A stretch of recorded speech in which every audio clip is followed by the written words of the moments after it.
Good morning, good afternoon, good evening, everybody. Welcome to our special roundtable discussion.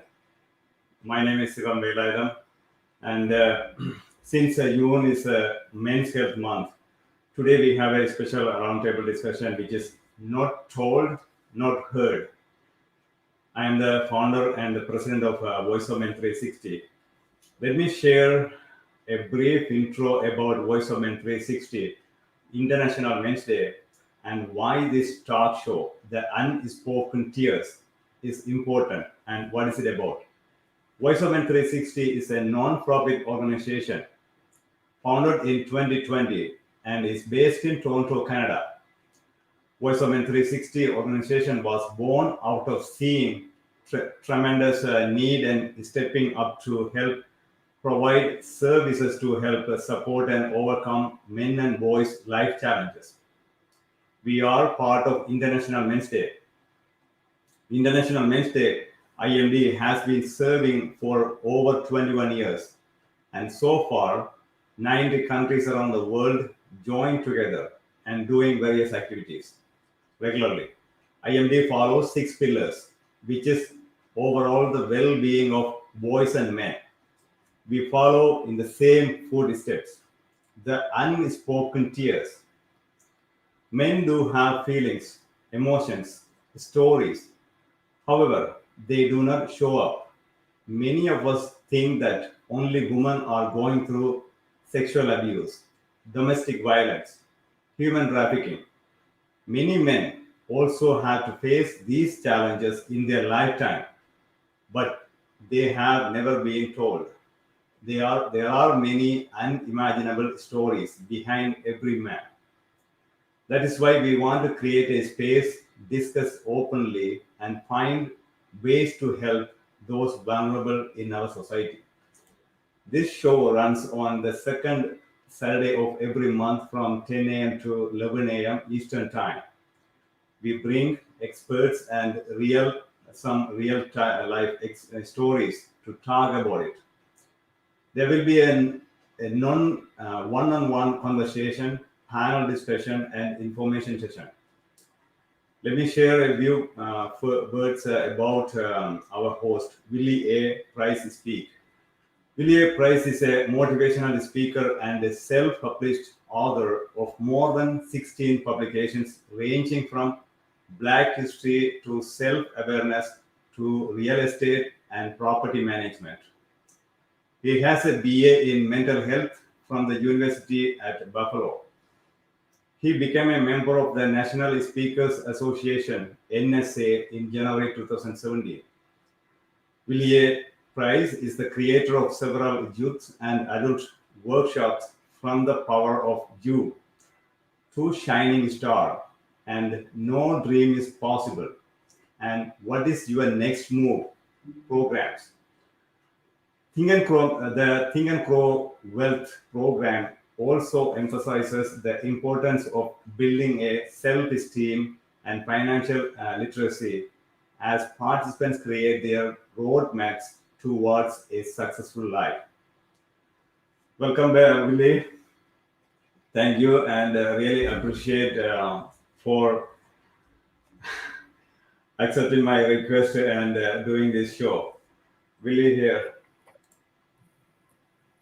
Thank you. Thank you for having me this morning. I'm proud to be here. And before we get started, again, my name is Willie A. Price. Willie A. Price Speaks. And before we get started, I just want to read the disclaimer for the Voice of Men 360's panel discussion today. And I'm excited about the discussion that we're going to have. So I want to read this disclaimer before we get started and then introduce you to our guests that we have on our roundtable discussion. And we'll be going forward from there. Please be advised that the content brought forward for any event facilitated by Voice of Men 360 is always brought forward in good faith. However, may bring forth dialogue and opinions that are not representative of this organization. The facts and information are believed to be accurate at the time they are offered. All facilitators, guest speakers, panel members, and audience participants are responsible for using their own good judgment in taking any actions that may relate to this discussions, any discussions that take place. The content brought forward may include discussions for some where they may feel emotionally at risk.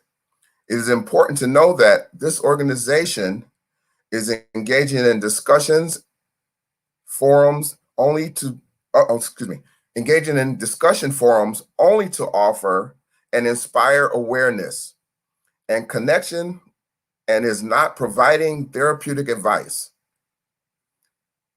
If you need crisis intervention therapy, you need to engage the services of a mental health professional. If you have any questions about this disclaimer or the panel discussion, you may freely contact Voice of Men 360 organization through the website. Contact information is posted.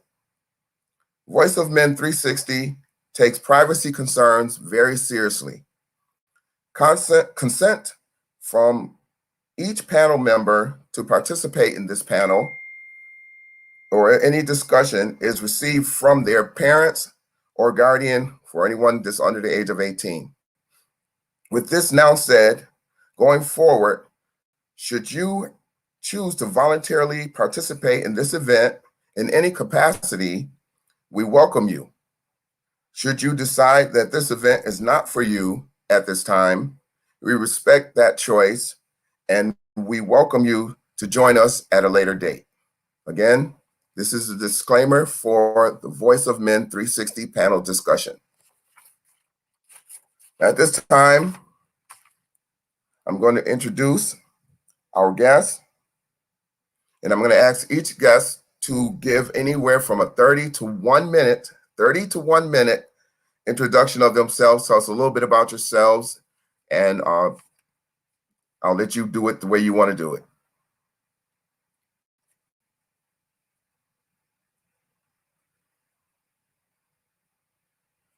So who do we have up first?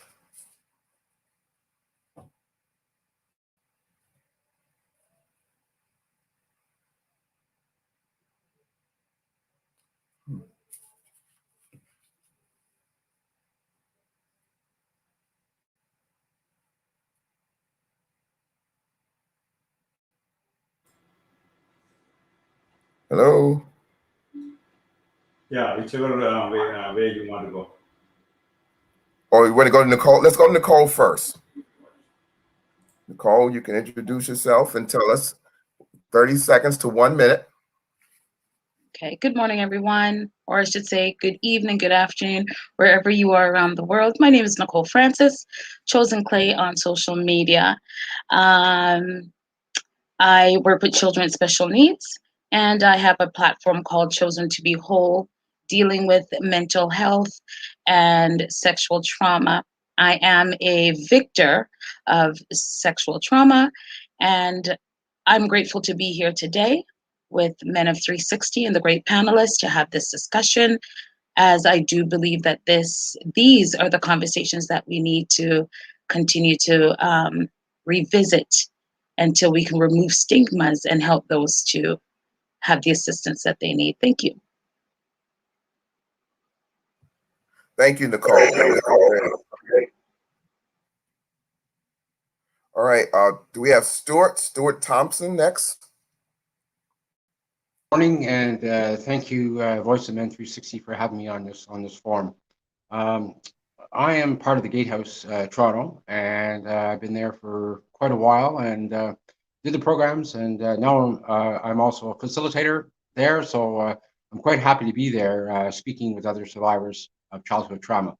And in that experience has allowed me to do many things, such as doing a podcast, just like you're doing here today. So thank you for having me, and looking forward to giving you my insight through my experiences, and not just through the Gatehouse, but through my healing experience as well. So thank you again.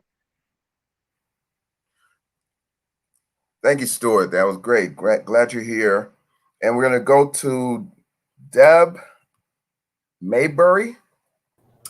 Hi, everybody. Good morning. Welcome to the show, those are watching. As mentioned, my name is Deb Maybury. I'm a practicing psychotherapist. I, like Stewart, have been at the Gatehouse since 2012, going through the program myself and also now being a facilitator. I'm the author of Unlock the Door, Beyond Sexual Abuse, which is a compilation book that actually led me to the Gatehouse all those years ago. I've worked with a number of people that have been violated in a variety of ways. My focus, my seeking is to promote various types of healing and modalities to different people because everybody heals in a different way. I'm very interested in a person's inner narrative and the voice that they do share. And thank you so much for having me on the panel today. Thank you, Deb. Great to have you here. Did I see Brian? Brian Morrison? There he is. All right, Brian, welcome. Well, thank you very much for having me here also. My name is Brian Morrison. I am based in the UK. I am the founder of a small organization called Fingerprints Recovery. I am personally a survivor of child abuse. As a child, I was then homeless at 16 years of age, 20 years of alcohol addiction to try and block it out. And then in 2005, I was given 6 months to live because of the alcohol addiction. I'm glad to say that I'm here, 16 years sober, and I just love supporting others with a similar background to myself. Thank you very much. Thank you, Brian. That's as you can see, we have a great group of people here on our panel today, and we're going to get right into our discussion because this is a very important discussion that needs to be held. As you hear, it says unspoken, and it's something that is often we know happens in this world, but we don't talk about. It's like a taboo. You don't talk about it. So today we're going to talk about it. So we're going to start off with the first question here. And I'm going to start off, we're going to go right in the same order this time, and then we're going to rotate around. I'm going to start with Nicole. So Nicole, how do you see the sexual abuse among men? And say, how do you see the sexual abuse among men in today's society?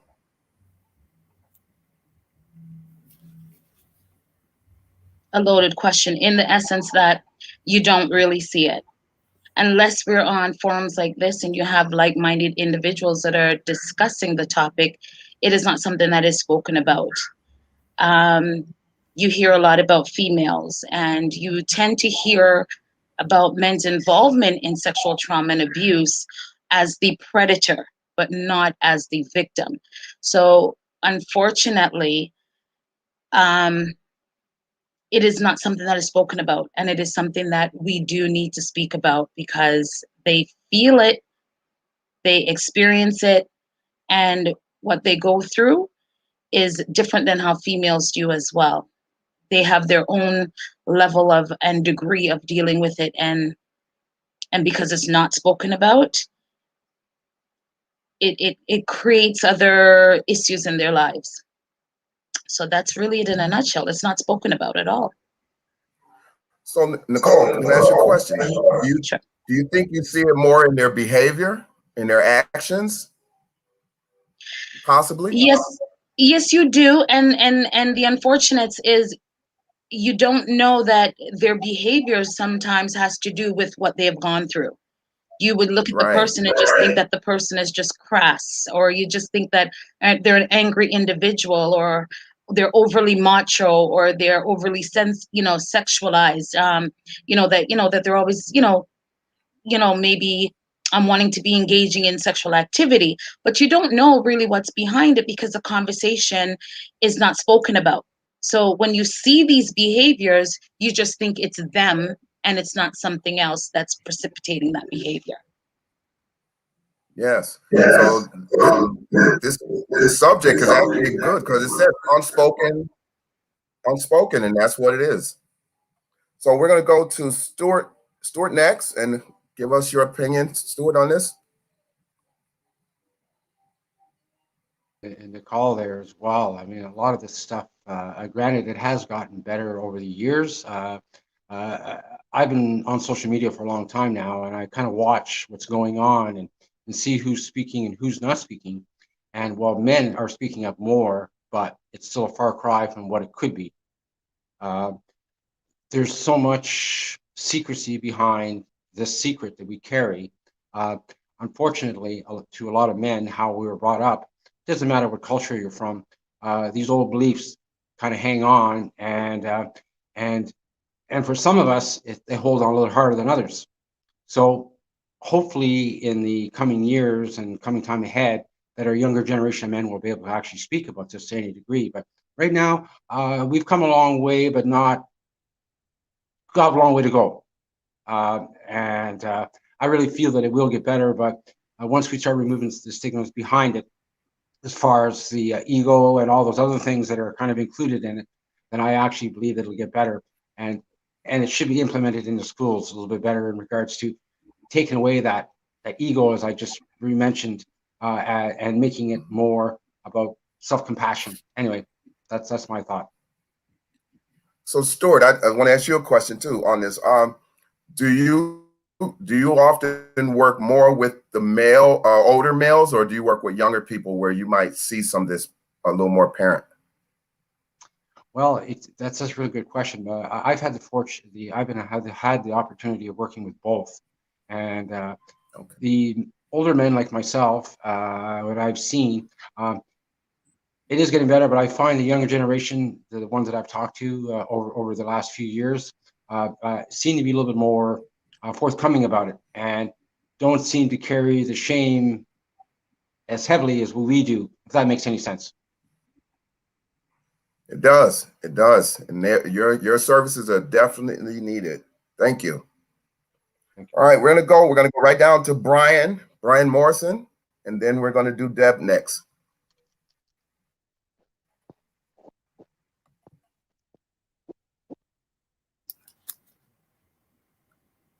Okay, just making sure you can hear me now.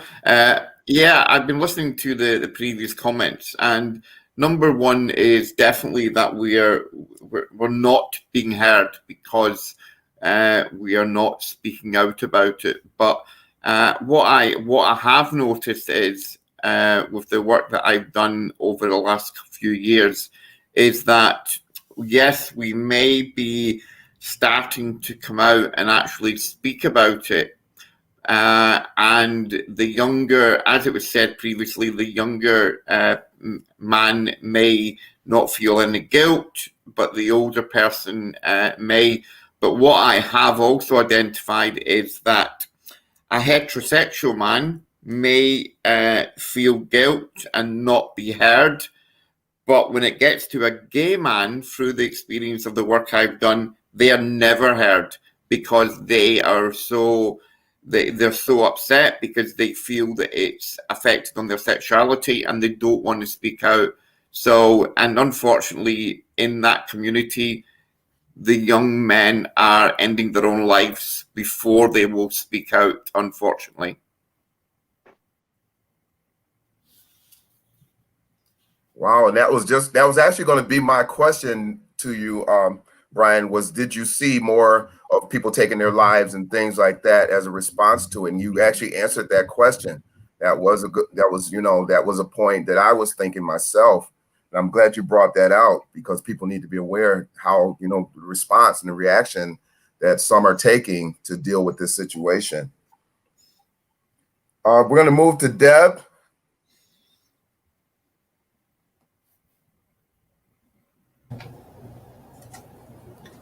Hi there. I'm just going to slowly start to talk here, and because I'm noticing that the voices are coming in a little bit later. I just want to acknowledge everything that everybody has said. You take this one question and everybody could speak for hours, I'm sure.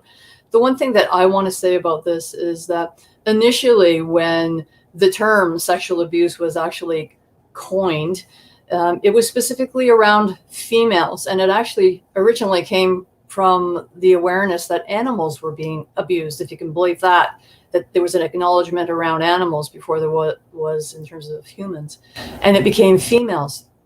it's taken a very, very long time for people to even acknowledge that men are also being violated, and particularly as young boys. And there's an incredible amount of children in every culture, social, economic group, and gender basis that are violated. And people are overlooking the males more than the females. Now, as Stewart said, it has changed tremendously, at least here. I mean, I'm in Canada, Toronto, and we have the Gatehouse, and we have constant programs where men are going into the program that's the male program, and then also the mixed gender program as well. And we've come a long way, but it's going to take a lot of conversation. It's going to take the educational system shifting a little bit. One thing what I have really noticed is that there are more celebrities coming forward. This is so important. They're put in higher esteem, and they have a voice, and they can reach so many people beyond the individual. But an individual finding their voice, finding a safe person to talk to, sometimes that's not a family member, it's not a friend. It can be somebody in the Gatehouse. It can be investigating podcasts like Stewart's. I mean, there are so many people doing work in this area now that if you're somebody that is struggling, doesn't even know how to find your voice, how to describe what happened to you, you're not even sure if it was a sexual violation or curiosity as a child, reach out to somebody and ask for help. And believe me, if you keep asking and you ask the right questions to the right people, you're going to be able to get beyond some of the shame, some of the guilt, some of the anger, some of the confusion that you had as a child. It's going to take time, but there's hope out there for people. There are so many young people taking their lives because of sexual abuse, and a number of other reasons as well. That support groups are so important, and watching for the strange behavior, I call it, watching out for kids that seem isolated and being there to support them is so important. And everybody needs to take a role in that. And Deb, I'm glad you brought that up. I was going to ask you a couple of questions, and you actually you answered the questions before I could ask you. And that was, in your practice, do you see people coming forward to, give their stories and help others through their experiences? Yeah, you know what? It's so interesting is that often people will come and they'll be talking about something else. They'll be talking about, I'm going from relationship to relationship, or, I find myself that I'm angry. I have a problem with authority. I can't get along at work, professionally. I'm struggling. And then the abuse often comes up. And a lot of times people struggle with how to articulate that. And one of the things that I've done on social media is I'm known for somebody that works with people that have been sexually violated. And I think if we're comfortable talking about it, I was violated as a child too. And I don't change my voice when I talk about that. And if it comes up in dialogue, I'll say that. But it's so important that people that do feel comfortable sharing a little bit of their story, a little bit of their situation, that they do share, because you'd be amazed at how many people have been violated. And if there's a little crack of hope that there's an opening, that somebody else has had that experience and they'll listen, you can change lives. Great. Like I said, we have a great group of people here today that have experiences and can share their knowledge and help us to be enlightened in this area and in this discussion. Our next question, I'm going to start off with Stewart. And our next question is, I'm going to ask this question instead here. How does this trauma impact or play a big role in those victims and their lives? And how do you think that affects them? So we're going to start with Stewart. Then we'll go Brian, Deb, and then we'll go to Nicole. And see us under the sheet, as they say, and pardon the way I put that, is that a lot of our behaviors, I'm going to speak for myself anyway, obviously, but a lot of my behaviors that led me to be who I am were attributed to my abuse. And that was It wasn't until like 10 years ago that I kind of figured that out, but it has such a grip on you. I know that for me, some of the things that Deb talked about and you as well, Billy, is that we, as a male, having that sense of self-worth and belonging just got shut out the door once it happened. So becoming a young man and becoming a male and not dealing with those thoughts really stop you from moving forward. And I know that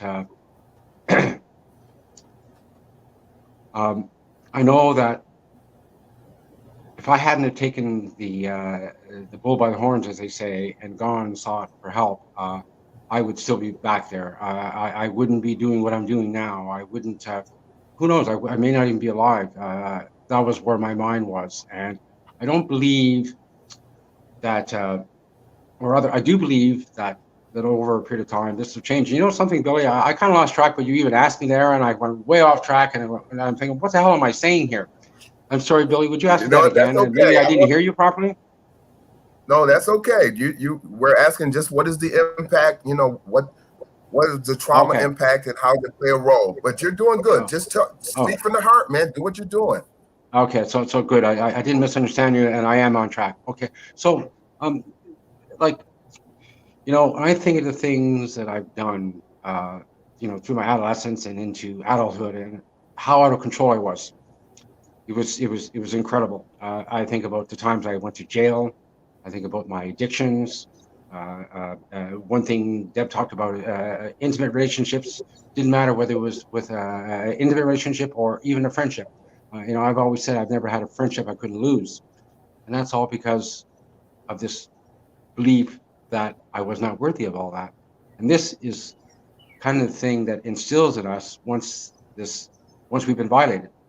And it carries right through into adulthood. I didn't deal with this until I was almost 50, and I think about all those years that I believed that I was a schmuck, and I didn't have anything to offer. I can't believe I even raised a family, for heaven's sakes. And that's another story in itself. But nevertheless, it really destroys you from the inside. And if I'm grateful today that I did get help, but I'm telling you, if I hadn't got help, I would be a train wreck, gone forever. As far as I'm concerned, looking back at it now. But there is hope in all this crap I'm just talking about. Yeah, I was in a hole, but I managed to find my way out, and that's because I wanted to. And granted, that opportunity is not there for everybody, but being self-destructive to the level that I was, it's certainly not a healthy way to go. And if I hadn't taken the bull by the horns, as I just suggested, and found the Gatehouse, because I was desperate and didn't want to behave in those patterns anymore, then I would stay self-destructive as I was. I kind of hope that kind of answers your question, Billy, but a little bit all over the place. And, no, you're good, because you actually went into some of the other questions too. But we're going to come back to you and get more details. We're going to go to Brian next. And I'll just repeat the question one more time for you, Brian. How does this trauma impact or play a role in those victims' lives? How do you feel? We'll touch on this for my own personal self and others that I have supported. I personally, because of the trauma of being abused within the care system with people in high positions, I noticed that someone out there is asking about abuse from people in high society. I was, like, as I say, abused by individuals in the care system who were paid to look after us. And it ended up that my life, it almost killed me, because I tried to block it out by turning to alcohol. And then, as I said previously, I was that ill in 2005 that I was given 6 months to live. My life was almost over. I couldn't keep a relationship, as in any friends. to this day, I still have no friends from prior to 2005 that I met as an adult, because I ruined every relationship I made with people. I didn't hold down a job. It just completely ruined my life. And in the work I've done with others since coming out and actually speaking out publicly about this, as someone that's been through it, a lot of people have started coming to me, knowing that they can trust me, and it's been the same for them. They've either turned to alcohol, they've turned to drug, or unfortunately they have, like myself, attempted suicide. And another unfortunate is that unfortunately many unfortunately ended their lives because of it. So it's impacted in massive ways all around the world, with young men especially.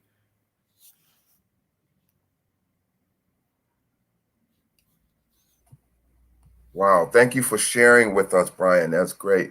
Deb, I'm going to move to Deb now. No, I would echo a lot of what's been said already, but from my perspective, I look at the impact and the role that sexual trauma plays really vast. First of all, there's the initial person. So there's the person that has been violated. They're impacted in a number of ways. Some people try to forget it. It's almost impossible. Maybe they'll use different numbing techniques, cutting, addictions, running 100 miles a day, working nonstop. Some people will try to forget it and they can't, so they act out. They become angry.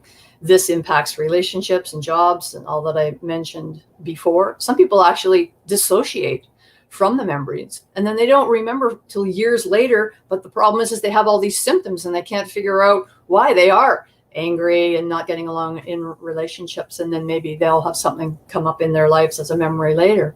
Another impact that happens is the people in close vicinity of these people. So, for example, somebody's been violated by an authority figure, maybe at school, maybe at a camp, maybe a police officer. It could be anybody, a babysitter, but the family doesn't know. And the family is struggling, trying to figure out what has happened to little Johnny or Becky along the way. And this child is exhibiting a bunch of, I'll call symptoms. Maybe they're bedwetting, maybe their attitude has changed drastically. So secondary, the secondary impact. And then the person, as they meet different people and out society, look at financially, all the programs to help support people. Here in Toronto, we have something called CAMH, where, thousands of people go into that program. So it impacts the financial institutions as well. So there are so many rollouts of how it is impacted. And, I can't say, we can't speak enough about the suicide impact as well, and the mental health that people go through. There are so many kids that leave home at a young age because they've been violated within their home. They don't feel safe, so they're on the streets. And then people say, well, why are these kids so mentally, unstable? And yet, if we ask better questions around why, when somebody is struggling, then we'll get a better answer. But I find often the question, what's the problem with you? Why are you acting out that way? Versus, I'm here to listen. And, I've struggled in my life, and it seems like you need somebody to listen, right? So we need to ask the better questions to support people that are struggling, regardless of why they're struggling. Thank you, Deb. That was great. Like I said, we have a great group of people here today sharing different views and different experiences. And I think the way it's being presented is very helpful. It's going to help somebody out there. We're going to go to Nicole next. And Nicole, do you need me to read the question again, or are you all set? Oh, I'm all set. I don't want to reiterate what the panelists have said. They've said it eloquently and they're on point. I just want to touch in in one particular area when it comes to your triggers and that negative self-talk, which then slides into what Deb was talking about, just you know, being productive. When you do experience it, as a female that experienced sexual trauma, and just hearing from the men and speaking to other men that have gone through it, it does a lot on you with your self-perception through the eyes of what you've gone through. Although there's not a lot of men that will speak a lot about their feelings in that regard, you do see it in their behaviors and the things that they've said, that it's very difficult for them to accept being loved. It's difficult for females as well in some areas to accept being loved, and knowing that you are able to do great things, because you still see yourself often as that abused individual if it is not dealt with, or if you have not received the therapeutic recovery that you need. So as far as it affecting you, it affects on many levels. And like I said, the panelists before, they have eloquently touched on it, but I just want to talk about the negative self-talk and how you see yourself, how you portray yourself. And the things that you do sometimes is not what you really want to do, but just you have all of this negative energy and it just comes out. So I'm not quite sure if I answered the question without going over everything else that anyone else has said, but I just wanted to bring that out. No, you did a good job there. This next question, we're going to start off with Brian, and I'm actually going to do like a combination of the two questions on this one, because the way this question is worded, I'm going to allow the panel to give it in their best answer. So I'm going to give a combination question here. Why do you think this is happening, and or why is it important for them to talk about it? So we're going to start with Brian. So why do you think this is happening, and why is it important for it to be talked about? Okay, firstly, why is it happening is a very hard one to answer. I have tried to answer this question many times after being interviewed and in writing my story myself. And it's very hard because nobody or hardly anyone is coming forward and actually sharing that at all.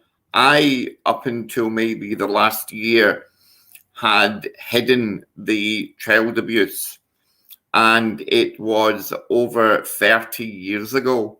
So over 35 years ago actually now, and I tried to hide it. So around why, it's very hard to answer. Why?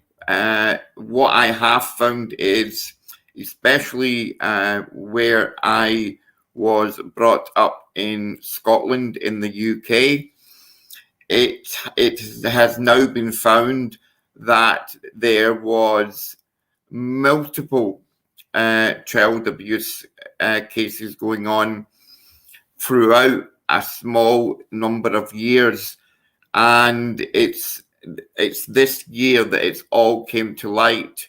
And we've now got our local government that have now passed a new compensation board, where they've publicly given an apology to the children that were in the care system.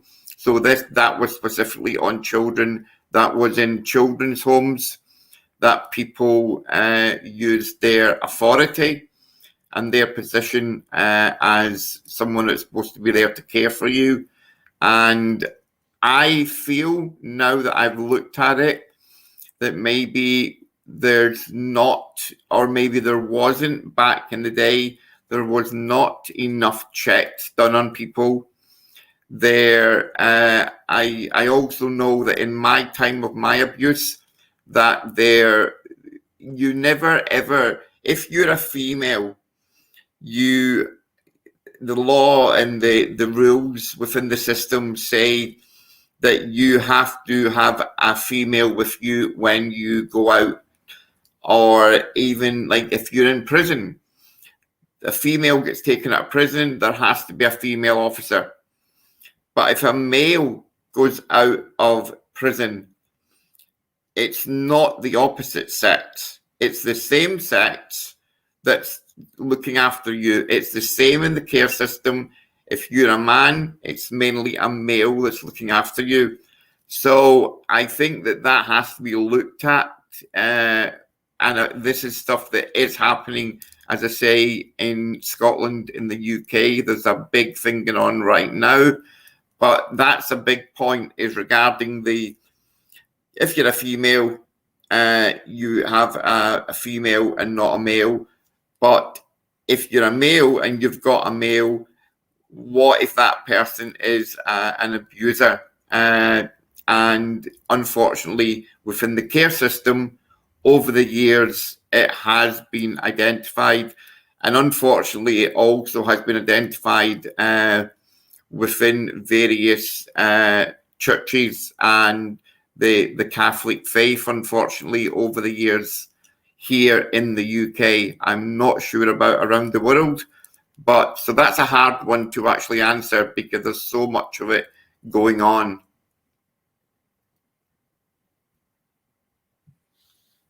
Wow. And so you can kind of see why I combined the question, because I thought the why is happening. I figured that would be a type of a difficult question to answer by itself. So we're going to go to Deb next. So why do you think it's happening, Deb, and or why is it important to talk about? Okay, well, I'm going to answer the second question first. It's important to talk about sexual abuse the way it is important to talk about anything that is shame-based, is because it gives a person a different perspective. Because when you talk to people, you hear different perspectives. It's liberating to say, I was violated. This happened to me. Because when we're little, we think that we're alone. Almost every single person that I've ever worked with over all the years, they believe that they're the only one. And both of my books, the secondary line is, you're not alone. You have a voice. And it's so liberating to talk and to realize that you're not alone. And that's the first part of the healing journey. You can't heal fully on your own. At least I don't believe that you can. You need support people. So why is it happening? And by I'm assuming that you mean sexual abuse, sexual violations. I'll go right down into it. So we are sexual beings. People feel that they can control other people, and sometimes they want to harm people, and they know that sexualizing anger, control is a deep violation, and they utilize that because there's a hierarchy, and they're able to do that. People don't have a sense of what healthy connection is a lot of the time. Kids aren't taught the language of the body. We have this eyes, ears, mouth, and nose, but what about the penis, the breast, the vagina, the testes? Why can't people just talk about the body parts as they are, in a medical book?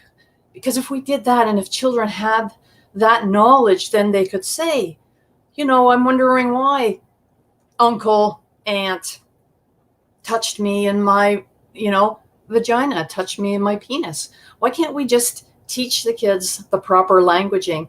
Because in not doing that, they begin life shame-based. Oh, don't touch there. That's dirty. Cover that up. Rather than just talking about our body as our anatomy. And yes, there's privacy issues, and I totally honor that. Different cultures have different beliefs.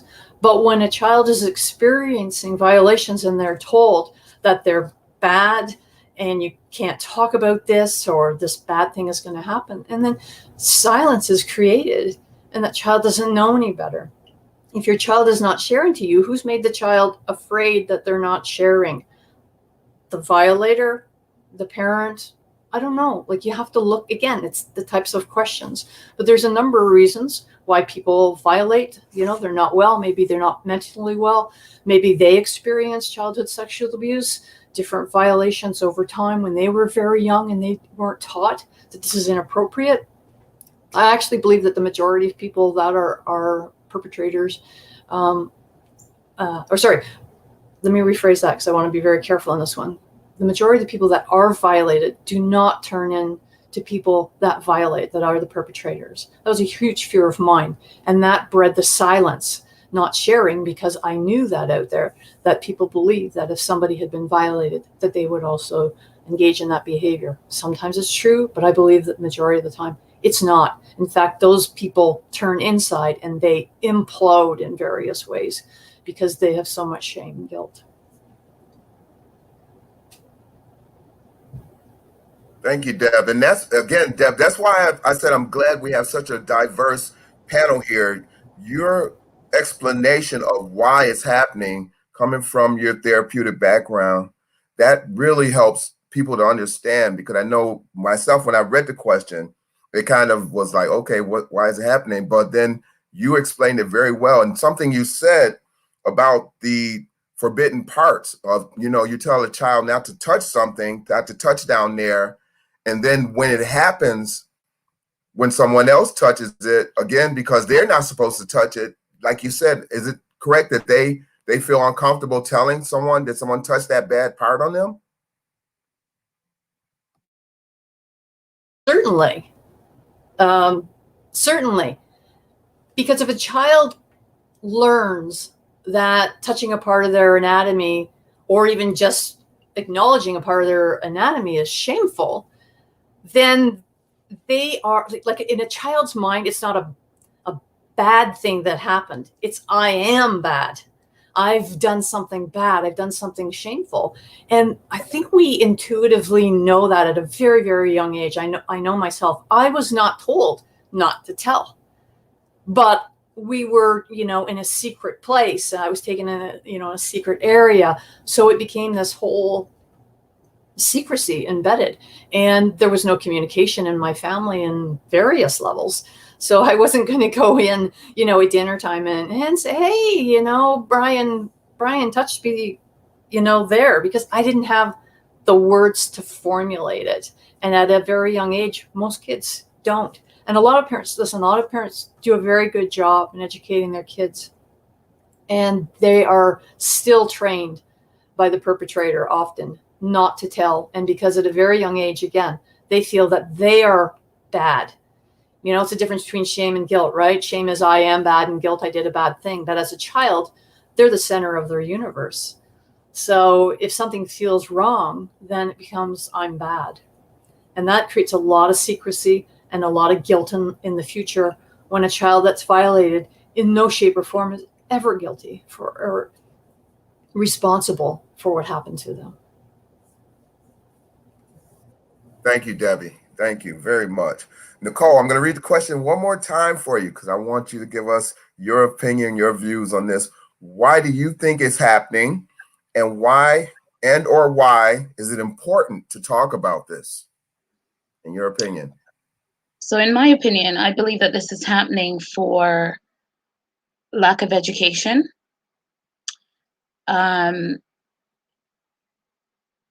lack of laws and policies put in place, and shame and stigma, which also comes along with fear, or wrapped into fear.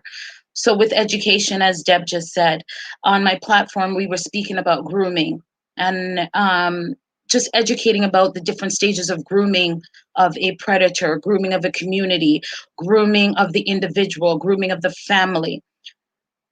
Having that pre-education, you are then able to have a better understanding of what's happening around you, to you, and to your family.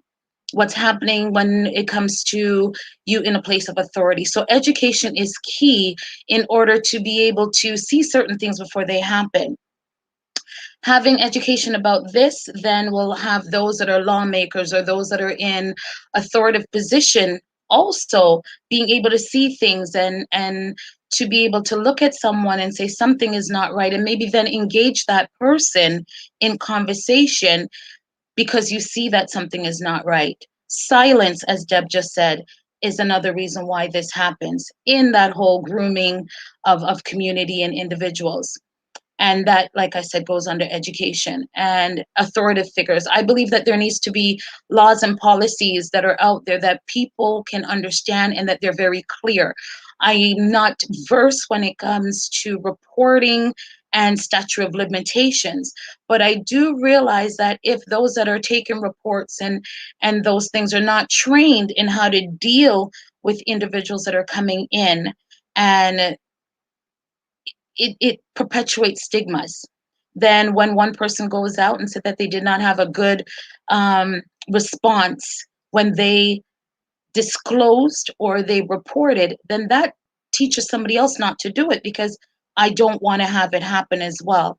We see it far too often in court cases that the victim is often shamed and questioned as if they are the ones that asked for things to happen. So again, laws and policies and in the way in which we deal with this publicly and openly teaches others, and I don't want to go down that road. So therefore, I have silence. And education again in families. Educating your family to see certain signs and knowing certain things, and knowing how not to have your child to be accessible. And I do love what Deb said again about teaching children about the body parts. That is something that Chosen to Be Whole speaks about. This education needs to begin from a child. You're training child's pamper. You know, you don't give your autonomy different names, because your child then has to learn 2 different languages. That's your penis, that's your vagina, that's your breast, that's your bottom. You teach them these things from their young, so it takes away the uncomfortableness of the conversation as they grow, and you're building those kinds of relationships.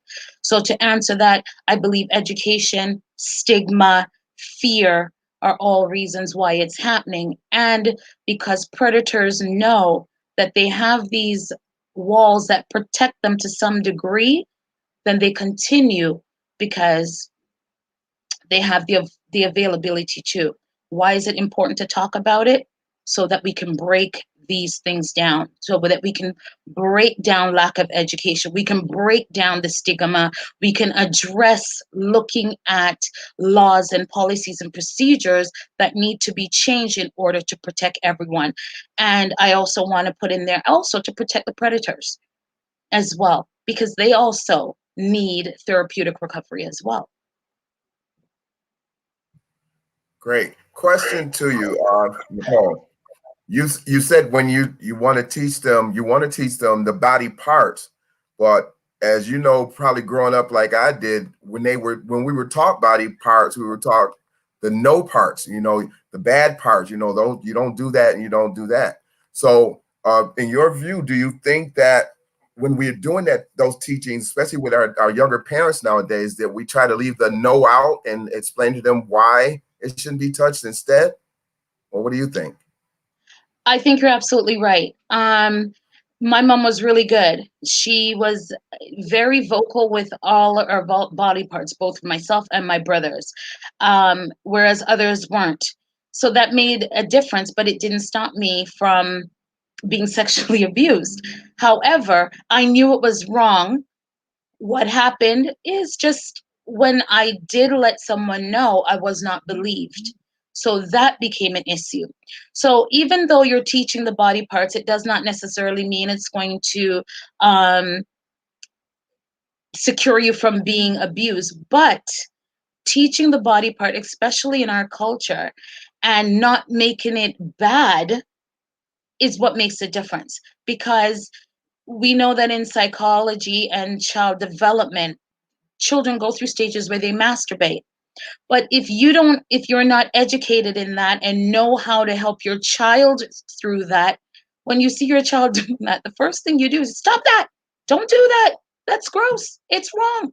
When it's not really, it's a part of child development. But if you're not educated to have that proper conversation, what do? Then you damage a child in thinking that what they're doing is wrong, in not recognizing that it is natural, but they just need to be taught where and when and how, and possibly why they're doing it. So yeah, it's very important not to just highlight the bad parts of it. My mom was good. She would say, you know what? You can have babies the way that mommy has babies when you get older and you find that person. So she actually did put the positive on it as well. We put a lot of fear because of our own fears. We put a lot of fear because of our unknown. Thank you. Thank you. We're gonna go to Stewart next, and I'm gonna read the question again for you, Stewart. Why is it? Why do you think this is happening? The abuse, sexual abuse of males more now, and why do you think it is important to talk about? And or why do you think it's important to talk about? Well, I'll start off with number 2 first as well. Education is a really, really big thing. And I know growing up, when it comes to my private parts, they were never talked about, especially from my parents or my guardians, because it just never happened. But one of my there's a lady that with the Gatehouse, Charmaine Loverin, right now is in the process of trying to get this passed in our Ontario legislature so that this part of the sexual education is taught in the schools. And she's been fighting for this for a few years, and I commend her for doing so. And hopefully this will help change as far as in the schools are concerned. But it also needs to be implemented into adults, and adults need to teach their children at a much greater level. Granted, I think education is better than it used to be, but it has a far long way to go. And to the first part of your question, well, I've been trying to figure this out for years and years and years. My bad times, my good times, and I don't have an answer for that other than I think about it as being evolutionary process, although that's not really completely right, because really it's all about education and about changing that. And I know we're in hard times right now. There's no excuse for sexual abuse whatsoever, whether it be to a child or an adult, man or woman, and it doesn't matter what race, it doesn't matter, it happens. But I have no answer to why it keeps going and going, other than if we can have better education, change our laws, to whatever it takes to do it. I mean, we can't always just throw everybody in jail that does this, because we just don't have the space for it, or whatever the reason may be. But that's not solving the problem. So I think we have a long way to go as to why this is happening. We can throw all these reasons out, such as education, the courts. I tend to place it as an evolutionary thing, because you think about it. If you go back 100 years, 200 years, really this is pretty predominant back then. And if you go back even further, 1,000 years, it was even more predominant in different cultures and societies. So education and changing the laws and some really firm hands in regarding to dealing with this process might hopefully start to change things. Anyway, that's just my opinion. Thank you, Billy. And thank you for sharing your opinion. We're going to go to Deb next. And since everyone's been bringing up this, everyone's been answering the question, but they've kind of added the same subject that I was going to bring up in one of our questions. So I'm going to go to that question. Do you believe that male sexual abuse should be talked about in our schools, colleges, universities, and other institutions that to create awareness about sexual abuse of males and females, actually? So, and how important is that it be discussed in the schools? Because I've been hearing people say it and kept bringing that subject up for the schools. So I'm going to bring that question up now. And I'm going to start off with Deb for that question. You know, to me, it's such an obvious answer that it is incredibly important that it's talked about in the educational system, for no other reason than the fact that 80% of the time, somebody who is sexually violated is going to know the perpetrator. Now, it's not always in the home, but there's a huge percentage of children that are violated in the safety of their own home and in their own environment or within their family circles. And if somebody's violated by a cousin or an uncle, they may not want to tell their parents, because, you know, that's within that family loop, and there's shame and there's fear in that. So the child spends years and years and years being violated, and they never speak about it. and it's not spoken about at school. Now, hopefully Charmaine's law, Lovren's law, will go through the legislature here. And what that is, it is age appropriate, right? And different types of abuse, just not sexual abuse, that it's talked about at school, because it's not going to be talked about at home. If the violations are occurring at home, the parents are not going to sit down with the children and talk about, sexual abuse. It's just not going to happen. One of the reasons why they're able to control the child as much as they do is because it's not talked about, and it's shamed. You can't, what's in the family stays in the family, these types of things. So education at all different levels is critical to develop the awareness. Things like Nicole said, in terms of the law, grooming is, if children just understood that concept alone, and parents understood this.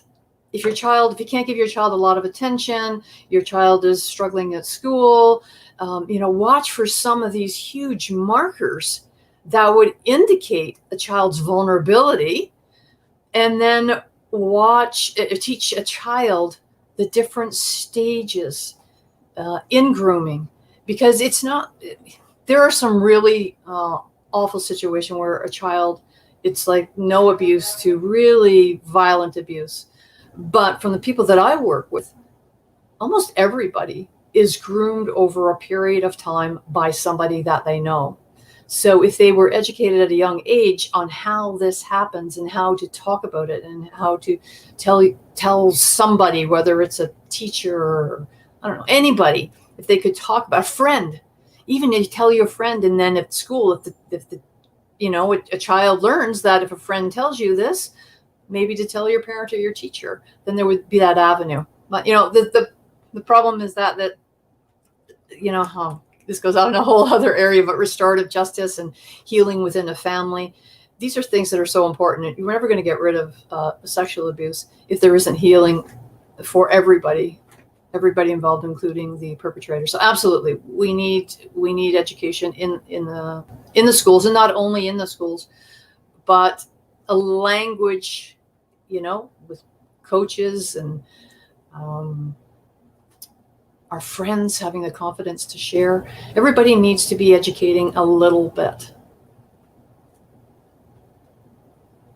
Deb, I'm going to ask you a question because you brought up a law that you said is trying to be passed. I just had a question on that.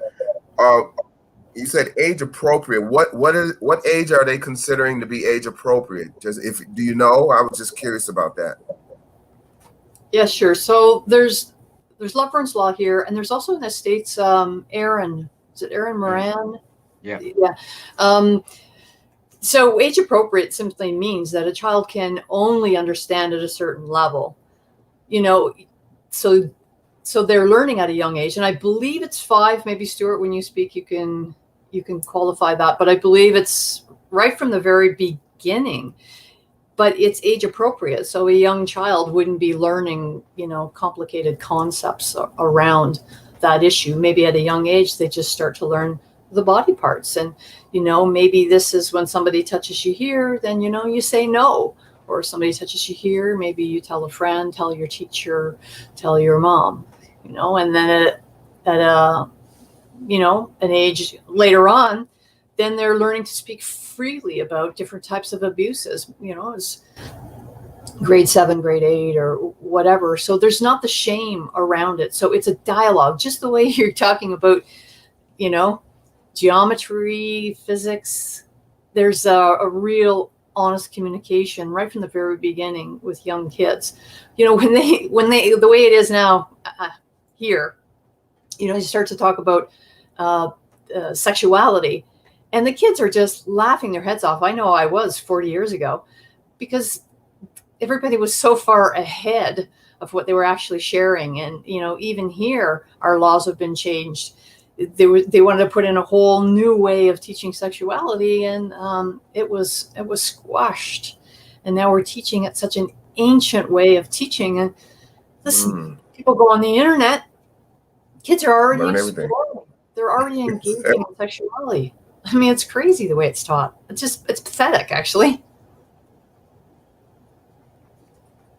Yes, I agree with you. We are behind the times. A lot of the schools are behind the times. We're going to go to Nicole next. And the question is, should we talk about the subject in schools, colleges, universities, and other institutions to create awareness about it? And how important do you think it is to talk about it in those institutions? Hands down, it is incredibly important to speak about them on every levels. I heard Deb say that, you know, from 5, and when Stewart comes on, he will, you know, qualify that. I actually believe from birth. Simply as, oh, your bum is dirty, your bottom is dirty. I think just starting to have it from that stage, because children are learning those parts of the bodies and so on. Obviously, you would not tell a toddler, as Deb is saying, you know, certain things. They can't grapple with it. They're not able to understand it. But even having body part conversations from before the child can speak, because it's something I also did with my son. You know, back home, we called the penis something else. His was never something else. It was always his penis. And it made others uncomfortable when he would say things to me, you know, about his penis. If he, you know, he fell and he hurt himself, he would literally come and say, my penis. Or my nieces would do the same. They fell, they hurt their vagina. It made others uncomfortable. And this is why education from early is good, because then they're comfortable with their body parts. In education, I agree 100%. Teachers will have to be educated before they can even educate their students. So teachers, coaches, will learn things that they ought not to do and things that they should do. Having that education, they know that, okay, you know what, you know, at a certain age, maybe I shouldn't be patting, you know, the boys and the girls on their bum when they do a good job. I know that it is somewhat, you know, the norm for sports, but having that education teaches you in a place of authority how to maybe readdress yourself a certain kind of way, or approach things differently. Having education, hands down, through all levels of education is important, because that's how the conversation continues and it grows, and it breaks down, it brings down notions. Debbie just said that children are going on the internet. But then if they're not having the conversation at home and their friends in the locker room are speaking about it, that's what they're going to do. But when you have a reputable source coming out, speaking it about it, dehumanizing it, and not removing the stigma, that is what's needed, so that there's a level of comfortability to talk about it. Great. Thank you, Deb. I'm sorry, Nicole. I was thinking while you guys were talking, and it reminds me of this subject, reminds me of my program. I do a Boys to Men program in the schools. And when we told the schools that we would talk about sexual awareness in certain subjects, we start 5th grade with our program. And one of the things was we had parents who did not want their children to take part in those discussions. So when we had to notify the schools actually of what days we were going to have that discussion, so those students whose parents didn't want them in that discussion could pull their kid out of the program during that time. So it made me think about you guys in this discussion about talking about and sharing and letting children know about their body parts. And that's something that I thought about with these young men, how they don't learn these important parts and how to respond to certain things because they weren't allowed to be a part of that discussion. I'm going to go to, who was it, Stewart next, I believe it was. Stewart, I believe you're next. And the question is, do you think it should be talked about in the schools, universities, colleges, and institutions to create awareness, and how important is that? Education, I mean, that's where it all kind of starts. And to what Deb was talking about, I believe it is 5. I don't have the proposed legislation in front of me, but I believe it is 5, as Deb suggests. I've been really, really fortunate over the years, and I know Deb's done this as well. We've been in colleges and universities talking about this already for quite some time over the years, and really do well. Speaking for myself, I really do see the need for it. You know, going into a college or university level and talking with those students is pretty humbling experience, and to say the least. And you know, dealing with a 5-year-old versus dealing with a 19 or 20-year-old and talking about sexuality is totally different. And I have a deep appreciation for that. I couldn't imagine trying to explain sexuality to my 5-year-old daughter at the time, but I remember having her talk about that, and difficult as it was for me, because being a survivor, never having any help dealing with my own stuff. So it was quite an interesting conversation. I remember talking to my daughter, actually 5, 6, even 7, about those questions. And it was even hard for me as an adult then, but and now not so different, meaning that I'm more comfortable with the conversation. But it has a long way to go, and I believe that that while the internet, again, is something that Deb pointed out as well. I mean, you don't have to go to school. You can find out whatever you want on the internet, right or wrong. A lot of it, what you see on there is wrong because it's, you know, their own language. You know, it doesn't help with porn sites, all those other things that are on there. I mean, as soon as you type in a certain word, your kid's going to go off someplace and see things that, well, would be shocking to some, but nevertheless, it happens. And you know, unless they change the curriculum in the schools to suit and match what you find on social media and or on the streets, then really it's really almost too late. It isn't too late, but it's almost too late.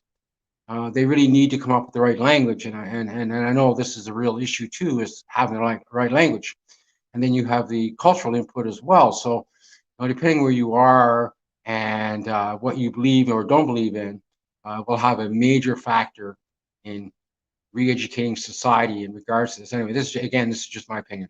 Thank you, Billy. Stewart, I have a question for you. Now, you said you speak at the colleges, in different colleges on this subject. How is the turnout for those when you go and you speak to those? Is it a nice? You tell us. How was the turnout for it? How receptive are the students? Well, usually it was in the classroom setting, and it was already prearranged by the professor ahead. And you know, I've gone into classes with 10 all the way up to 30 students, and probably a little bit more. So, and usually the response in speaking with them has usually been a pretty positive. And I actually, I'm kind of hoping in the future, once this lockdown is all over with, we kind of get back into doing that again, because I really feel it's necessary. And if I could do it even at a university college level, I'm quite happy. As at someday that I might be able to go to schools and do the exact same thing. Hopefully, when when Charmaine Leveren's law is passed. Well, I'm hoping so too, because it is very important that we get it into the younger ages and make them aware early before we can help to prevent some of the issues that they're having as they get older. We're going to Brian next.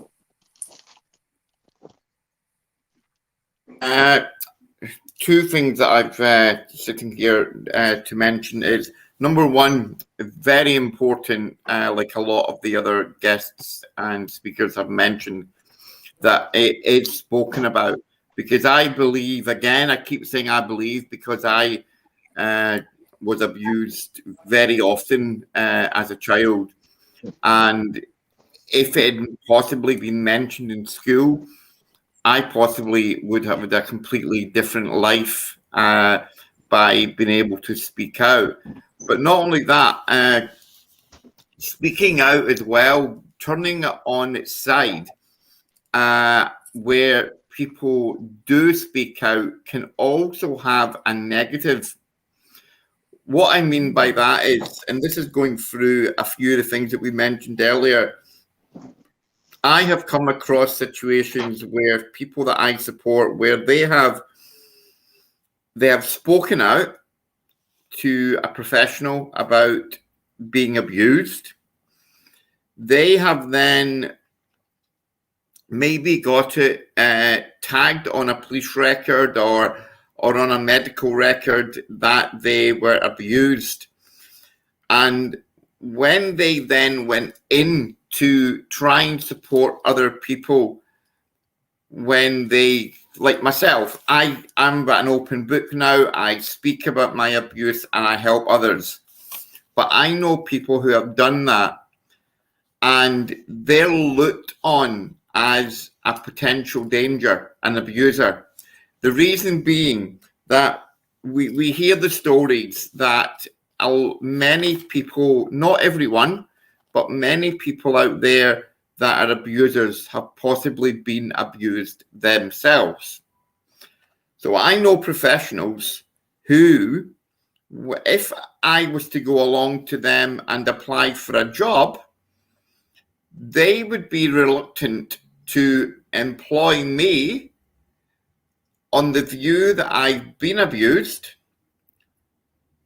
And because all they can remember is the story that a lot of people that are abused become abusers, so they're not willing to risk employing someone, even as a volunteer, that's been abused because of that story around many people that have been abused become abusers.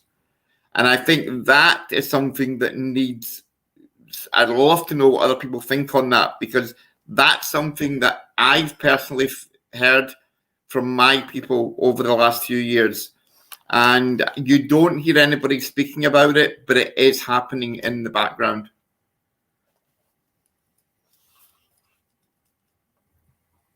So it's almost like a stigma then. It becomes a stigma for that person by opening up and sharing that situation. So it becomes a stigma. And what do you think? It prevents them from, like you said, moving forward?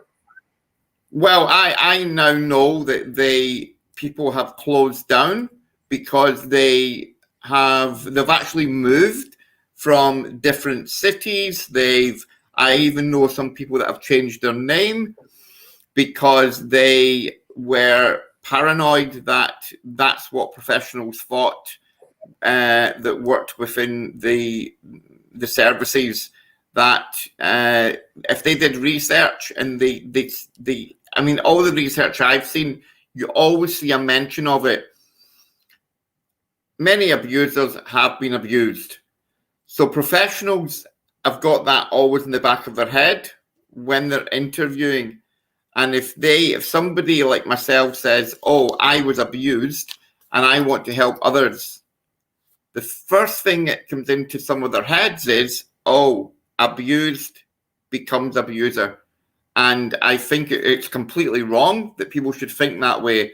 But yeah, definitely it's a stigma that's out there, but no one, I only managed to get permission to speak about it from some of the people I supported, but you never get people speaking about this because they're worried that maybe if they mention it like I am, that maybe they're going to become an abuser. So it's a hard one to work for some people. Thank you. Thank you for sharing that. I know time is actually flying pretty fast. I'm going to actually do two more of the questions that we have. I'm going to leave one question out. I think we kind of answered one of them, but so we're going to do two more questions, and I'm going to start with this next question, and I'm going to actually start back with Nicole. And the question is, how can we make some changes in laws and in order in accepting and processing reports of sexual abuse? How do you think we can make some changes in the laws or so forth? Making changes in the law starts with making some noise about sexual abuse and trauma and the mental health challenges that go along with it. And what I mean by making noise, exactly what we're doing, stirring the pot, letting, stories of those that have experienced it, those that support their families, those that educate. What we're doing right now is fantastic. Then we need to make our lawmakers accountable. We need to put it right there in the forefront. We need to put it in their faces, in the essence, to say that, look, something needs to be done. Many lives are being lost because things are not in place the way that it should be. We do not, I shouldn't say that we don't have enough therapeutic programs, because we do. However, I believe that it is something that the more we speak about it, it takes away the stigma. And taking away that stigma starts with those that are at the top. They need to be educated. And those that are experiencing it, that at the top, that don't want to speak about it, they also need that support to know that, hey, you can step out and speak about it and make a difference.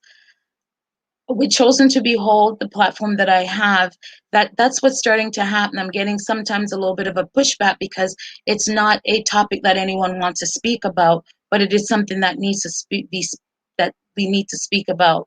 Last month, one of the things I started to discuss was how can we implement policies and procedures in our faith-based circles that will help to those that need recovery, or to report those that may engage in this kind of behavior. It all starts with just what we are doing. We have to move outside of maybe your fears of not being accepted with what we're speaking about, and just keep pushing. We have to make lawmakers accountable. They have to hear the pain of those. They have to hear the success of those that have gone through other programs. And they need to understand how important it is. And they can only have that when we continue to have these conversations and give tangible proof, give recovery successes by this happening, in a nutshell. Great answer. Thank you. All right, we're going to go next to Stewart. Yeah, well, this, like I couldn't agree with Nicole. We need to shout and scream and make a lot of noise, because really, the laws as they be are so outdated, and I'm only just touching the tip of the iceberg as far as that's concerned. Lots needs to be done, and I think the only way to do it, I mean, like we talked about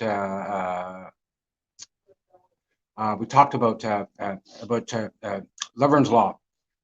That's the start, but really, it has a long way to go, and it doesn't help that we're still stuck 100 years ago in regards to our beliefs and stories, and people seem to love riding on shame and shaming other people. I really don't know. I don't have an answer for that, but I know we need to shout loud and clear, and talk to our politicians, people who make the laws, police, all those different people that are involved in this, the health agencies. We need to push them, right? Put it in an election platform, that the next time there's an election, whether it be a federal, provincial, or municipal, that we have these things in there to address these issues. Because whenever this stuff comes around, like an election as an example, it's all about the person going in, and whatever else happens after that happens. But you know what? Nothing's happening. It's like it's sitting there on the shelf, and we're looking at it, politicians and everybody, and nothing's happening. So in order for things to change, I really believe that we need to scream, shout, and yell a hell of a lot more than what we're doing now, because it's not sufficient. If we want to protect your children in the future, my grandkids, your children, then we need to shout a hell of a lot louder than what we're doing now in order to make change, because it's not happening. Yes, social media, how far can that go? That doesn't change the laws, other than change people's opinion. So that's where I stand. Just, we need to do a lot more shouting and pounding on doors. And anyway, it's really frustrating, to be honest with you. I find it very frustrating. Thank you, Billy. I can hear it in your voice. Stewart, a question on this. It states in the question that how can we, through the laws, change the process of making the reports? So do you, as far as reporting, how do you think it could be done differently, in your opinion, that would make a person feel more comfortable coming forward to make those reports? Because I think that's a big issue, is that when they do go to make a report, they're so reluctant because of how receptive the police officers or the court systems are when they make those reports, especially as a male. I know women have a big issue, big problems with it when they go to report it. So I'm wondering, especially coming from a male's perspective, how do you think it could be reported, or what needs to be done differently when people come in to make those reports? What is your opinion on that? Problem I've heard, and I've seen this from many different men and women both, from both sides, probably a little bit harder for the men, with those old beliefs. But a lot of the problem is that while police are not trauma informed, granted they're addressing those issues now, better late than never, but they're not trauma informed, and you can just see it on social media. You don't even have to talk to anybody in the street to figure this out. But once they become trauma informed, whether it be what sex you are, doesn't matter whether you're male or female, it shouldn't make any difference. You should be treated the same. And that type of empathy is just not there yet. I mean, it's there to a degree, yes, depending where you're from, but education needs to be taught to the authorities in a much better manner than what's been done. What I mean by that, trauma informed, so they can address these issues, not just for rape, but what about all the other crimes that people have to go that have been through and are dealing with personally, and how do you deal with that? So I think once the authorities become more, I keep using this word trauma informed, but become more mentally health aware in the communities and in this particular issue, then that will change. But until that happens, no, that's not really going to get much better until the public pushes, like the laws, to make this better. And again, like I say, there's some cities across, well, I can speak in Canada anyway, that's just some cities where the police are becoming trauma informed and more aware of these issues, and those thoughts and beliefs are starting to change, but it's far from sufficient yet. Thank you, Billy. Thank you, Stewart. Thank you very much. All right, we're going to go to Brian next. Same question, Brian. How do you feel that what changes can be made in helping to make accepting the reporting system? Okay, that is very close to my heart right now, because I mentioned previously regarding specifically here in the UK, in Scotland, there I left Scotland when I was just 16, 17 to get away from the remembering the abuse. And as I say, I've not lived there since then. But this last year, I have been working towards going back, and I'm returning to Glasgow in Scotland to live.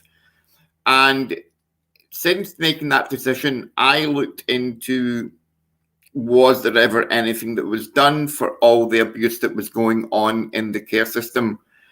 And I love what's happening right now. It's probably a place for professionals around the world to focus on. If anybody would like information, contact me, because as I say, the Scottish government have now came out, made a public apology, said that they now accept that there was a lot of abuse going on within the care system. They've now opened up so many doors for people to contact and get support, report it, but not only report it, they've now said that they are doing two different things. Number one, they are offering the people that were in the care system within a certain period of time, when it came to light there was a lot of abuse going on in Scotland, and they're offering them a level of compensation. But there's another level where if you go out and you speak up and maybe help them to stop it happening in the future with telling them parts of what happened to you, what I think is helping there is that you do not have to go through it. A lot of people are scared coming forward to speak about it because they have to relive it. Scotland and the UK have said, no, all we want to do is to see proof that you were in the care system, share information on little points about it. You do not need to name the person or actually fully what happened, but the doors have now opened, and for the government to do that in Scotland, everybody is watching right now, because I have now approached them just this month and said, look, this is still going to be hard for people, but I don't mind being the face of that, coming out and saying, I was abused. Come forward if you were and get support. So if that was to happen around the world, where people were promised that they don't have to maybe name the people that they, and this last thing I'll say is, we believe you, because so many people out there are saying that we hear it in the media all the time about females. Did you not maybe ask for it? Did you not say the wrong words? That's wrong. We need to start to say, look, we believe you. Come and speak to us. You don't have to divulge too much graphic information, and you don't need to name the people, but come forward and see how things, that I believe that that's the way forward now, because this has never happened before. And I'm now happy to be that face, because I'm now 50 and I've grown up a lot. But there has to be a face there, and it's great. Last thing, that we are here and we are starting to turn that pot, and hopefully lots of people will listen to this around the world, and we can get support for all these people.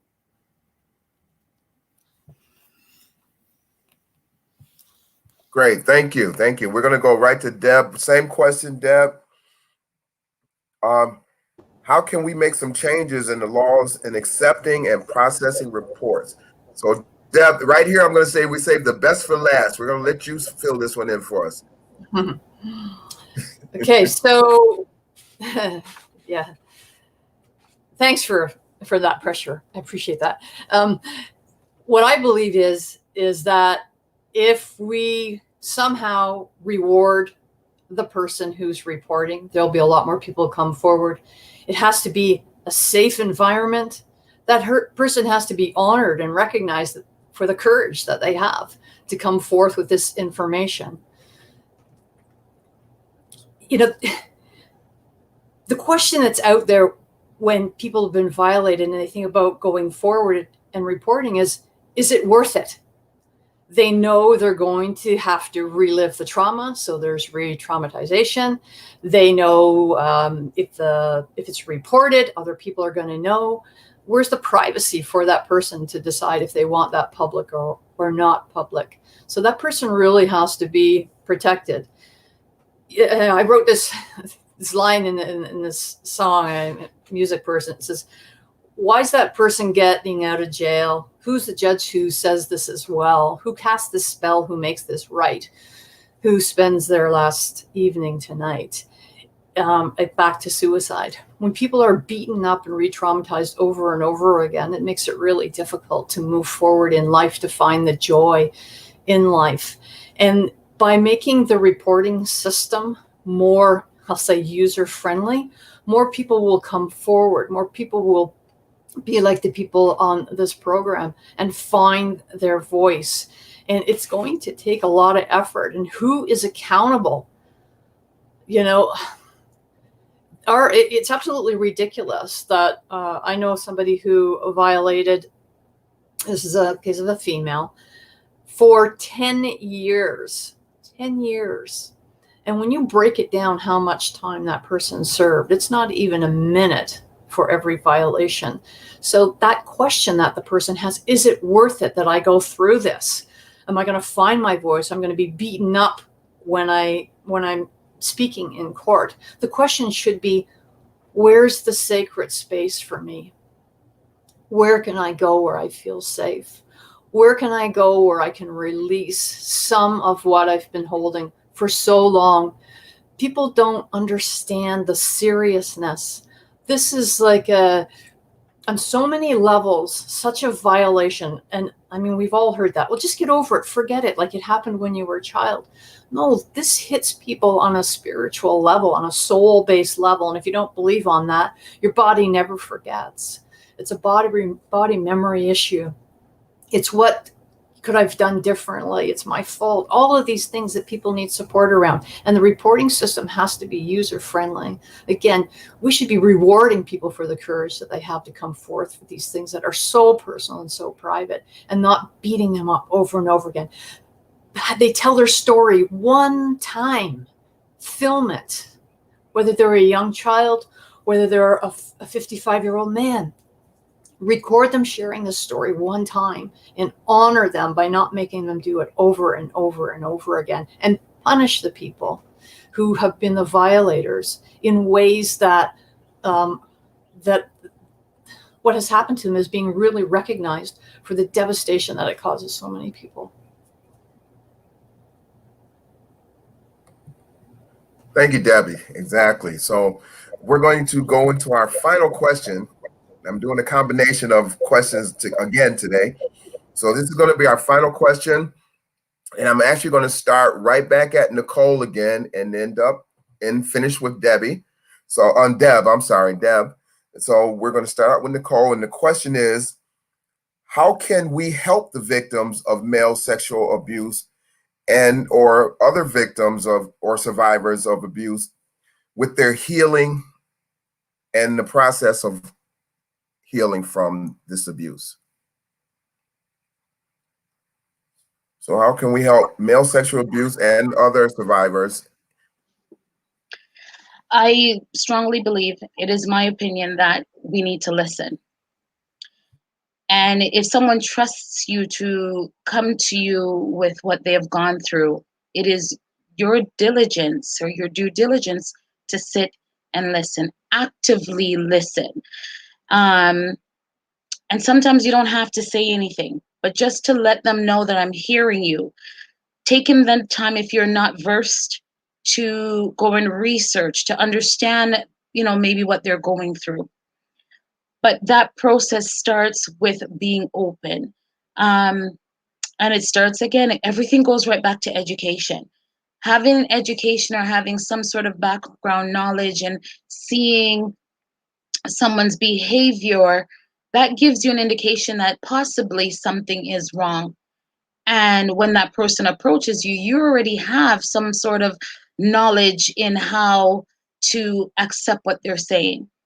It is not necessarily your job to investigate. And I say that in the essence that you just listen. It's not for you to necessarily, ask how it happened and all of that, unless this is what they need or this is what they want.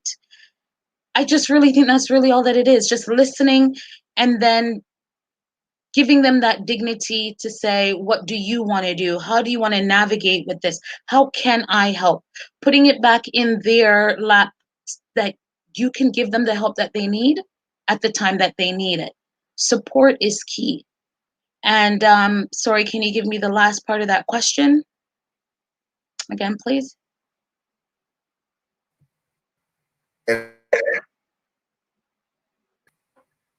How can we help them with the healing process? Okay, I thought it was a twofold question. I think that's really what it is. Just having, educate yourself and being able to have, if you don't have the answers, don't just give an answer just for the sake of giving it. Just being honest, listening, and letting them know that, yes, I believe what you're saying. How do you want to navigate? What can you do? I know that there is a program such as Voice of Men 360. I know that there's a young woman that wrote a book. Her name is Deb. Do you think these things might help? Asking, being proactive, as well as being reactive when you hear what you've heard. Thank you. Thank you very much. All right, we're going to go to Stewart next. How can we help the victims of male sexual abuse or their survivors, and how can we help with the healing process? Well, first off, right away, one of the biggest things with survivors is that, well, one, we don't trust you.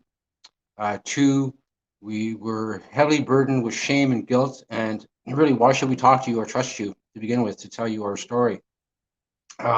So being able to sit there and listen to having somebody tell you their story to whatever level or capacity they're able to do so, to me would be quite an honor for that person, I would think. But the biggest thing in regarding letting us tell our story is, right off those things I pointed to, we don't have that. So how can we just blurb it out and tell you? Well, if we have those things, that's usually a big factor and helps us tell our story. But really, we don't want you to judge us or to tell us what to do.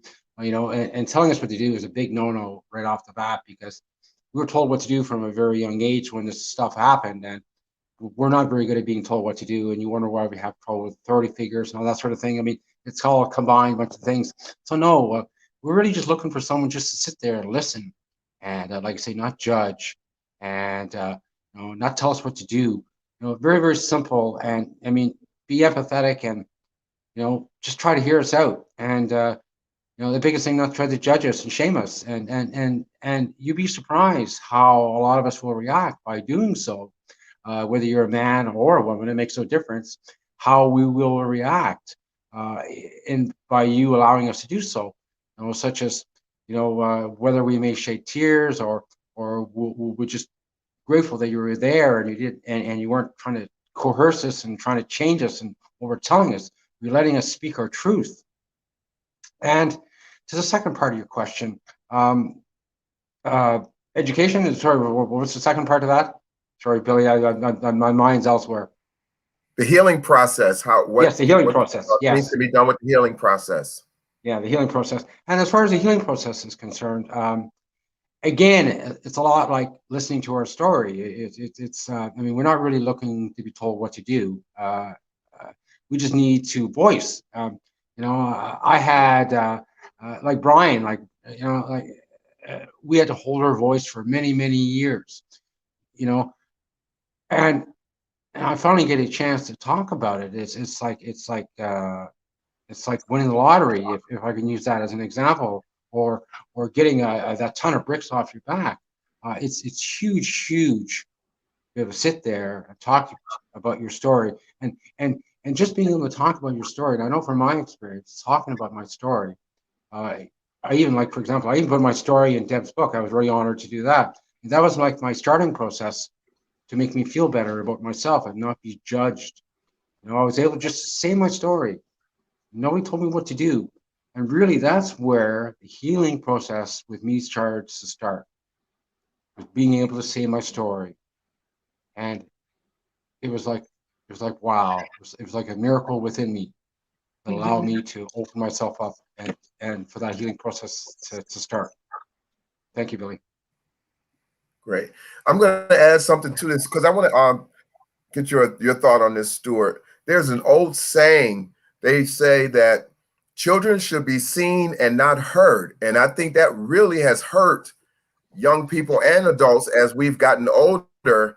And I think, in my opinion, that should be changed to children should be seen and heard. And what do you think about that? Because I'm sure you've heard that saying yourself growing up. Yeah, I grew up with that exact same sentiment. I never did agree with it, even as a child, because I would try to do so, and then whenever I did, I got disciplined for it. But I know that really needs to change. Children need to be seen and need to be heard, because if you don't, then you don't know what the hell is going on with them. And if you don't know what's going on with them, they'll turn out to be messed up adults like I was. Thank you. Thank you. I figured you felt the same way as I felt on that, and I just wanted to hear your opinion on it as well. Thank you. So we're going to go to Brian next. Brian, our question is, how can we help the victims of male sexual abuse and or survivors? And also, how can we help with the healing process for them?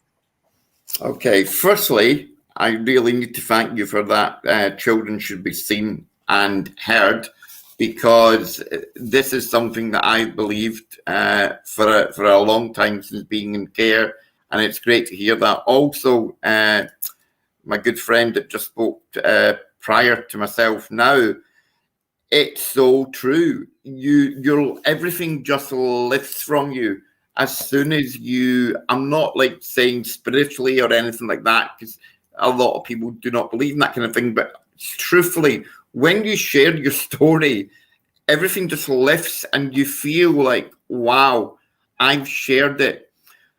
But it was mentioned previously again, we keep being asked over and over and over and over again to repeat it. I love the idea there. I wrote down notes, lots of notes there. Record one time only. Give them a guarantee that they will never have to share that story again. A guarantee would just be amazing for some of these people that are struggling out there, that maybe they can, that's it, they can do it. And also they can come back, and if they want to say, right, it's been shared enough, have a contract of trust, and you can stop when you're ready to move on. But another thing for me, what I'm doing is, and this is off the back of what they're doing in Scotland and the UK again, is that my project are now looking at asking the young person, the young man, or the man, maybe even my age 50, that maybe myself again, 30 years of alcohol addiction, to block it out. And it's about asking that thing, that one question: what could we do right now that would help you get on a great path for the rest of your life? What could we do? And we're coming up with ideas for, would you like to set up your own non-profit? Would you like to set up your own business? And really reward them in some way by saying, look, we will help you to get set up. We will financially fundraise, and we will help you. If you want to become a painter and a decorator and have your own painting and decorating business, if you want to set up your own small charity to support others, no matter what they want, is to give them that opportunity. But again, last thing is, I'm in the process now of writing a book. And I think it's very important. Again, the previous person spoke about having someone offering your story to be put in a book. I've got the plan now of launching a book, which is going to be the life of Brian and his friends. And it's going to be chapters within the book where people can share their story. They can be anonymous if they want, but they won't name people. They're just getting their message out there to share it with the world.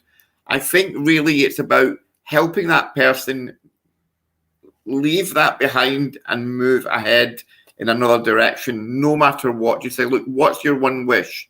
And again, last thing, sorry, I keep saying last thing, is what they're doing in Scotland and the UK is financially helping these people that were abused. And they don't have to use that fund to get counselling. That's all an extra. And I think it's just about help move on and have a great life. Thank you, Brian. And I'm actually looking forward to that book. So you have to let us know when that book comes out so we can all get a copy and support your efforts and what you're trying to do. We're going to go to Deb next. So Deb, same question. How can we help victims of male sexual abuse and their survivors and how can we help with their healing process? Sure. Well, I'll just sort of combine that. There's been a lot of things already stated that are really important along the healing journey and how to support people. So I'll say it this way, and Nicole said it off the top.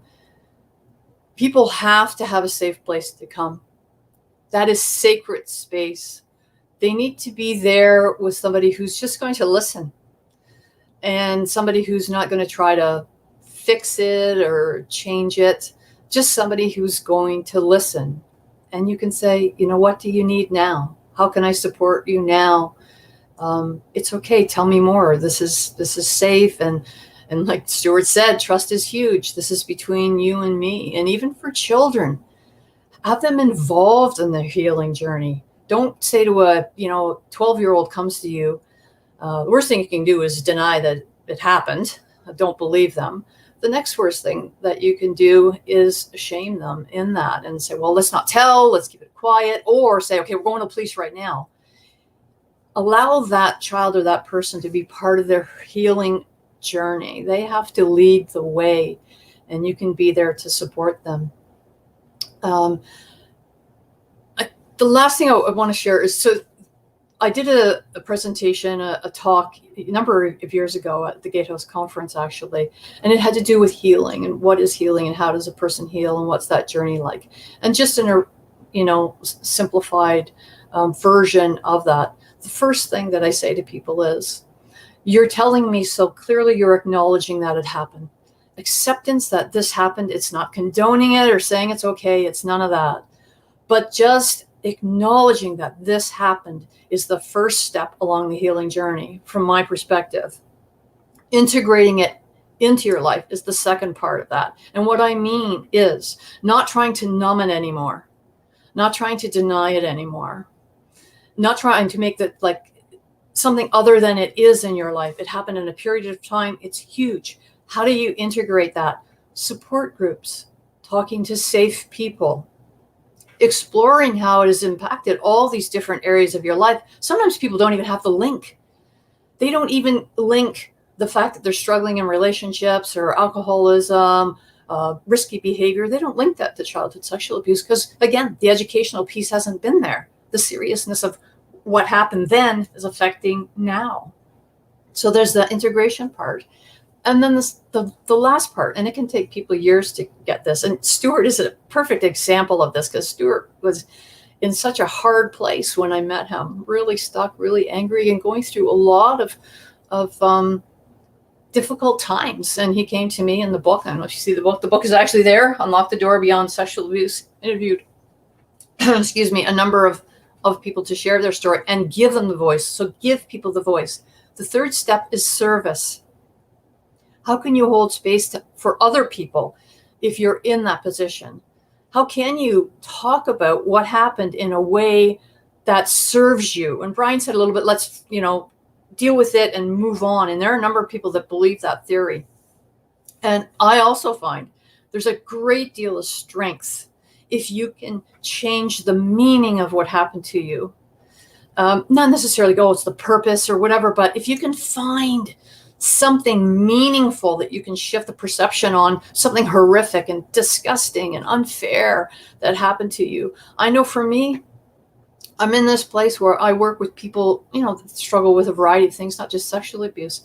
But I know if I hadn't gone through the things that I went through in my life, and that's just not being sexually violated, but every difficult challenge that I had in my life, if I hadn't accepted that and integrated that, I wouldn't be where I am today. And I wouldn't change anything. And again, I'm not condoning it. But if I don't have a different meaning and different perspective on it, then I'm somebody who's struggling in life. And I consider myself in a really amazing place because I have acknowledged what has happened to me. I've integrated, and now I can serve other people. And by serving other people, it's like a gift. And I'm careful how I say that because a lot of people aren't ready to hear that, but I feel it's a gift every journey that I've had in my life, because I get to now serve other people and create more meaning in my life because of what happened to me.